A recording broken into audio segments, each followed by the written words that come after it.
So what we're looking at today is the problem. How do you fix your business when you don't know what the problem is? And so there were obviously problems there. There was problems within Devange. But do we really know what the problem is? We need to define the problem as the first step. That is the most important thing that we need to do. And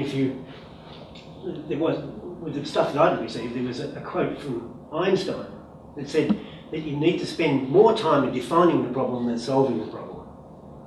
And that is true.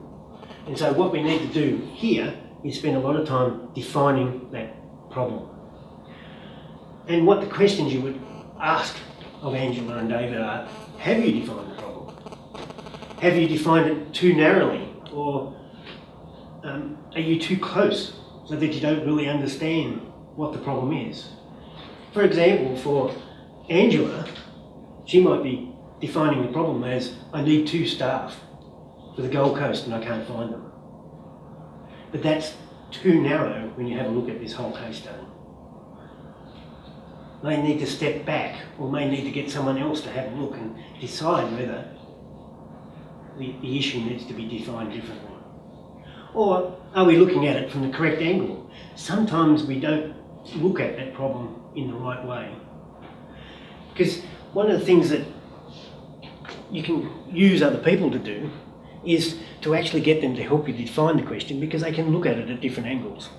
I just want to illustrate this with a YouTube clip. This is Kevin. Kevin is a crab, and Kevin knows kung fu. And Kevin really hates trash, so when he sees a piece of litter, he annihilates it. Except, real crabs don't know kung fu, and they can't pick up litter themselves. And each can you drop lasts for 100 years, spreading compounds toxic to all marine life. So next time you think about littering, think of Kevin. Find a bin, put it in. The sea life will thank you for it. Why would I show that video? What's that got to do with his business?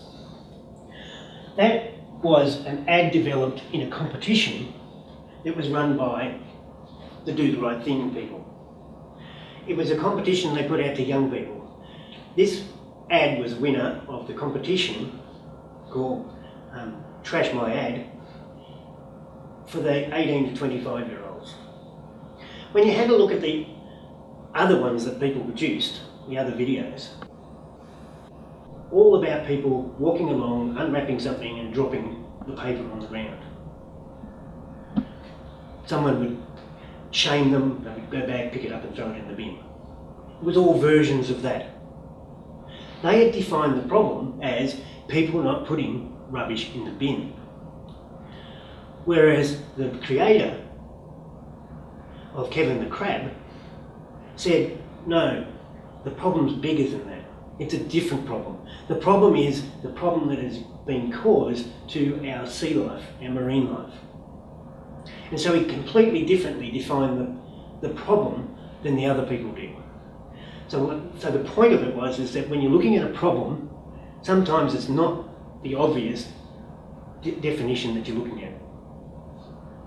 There was an example that I was reading about the other day where they were having a problem cleaning up the oil from the Exxon spill. That was a number of years ago. And part of the problem was that the viscosity of the oil was changing so much that the machine couldn't handle it. And so they put the problem out as being, how do we collect all this oil when you've got these large temperature changes that are happening? They couldn't find a result until someone said, well, is it just this problem? They defined the problem much greater, didn't even talk about oil, and just said, what do you do in cases where the temperature varies and the viscosity of a liquid changes? And someone who was in a completely different industry came up with a solution. Because they defined the problem differently, they came up with a solution.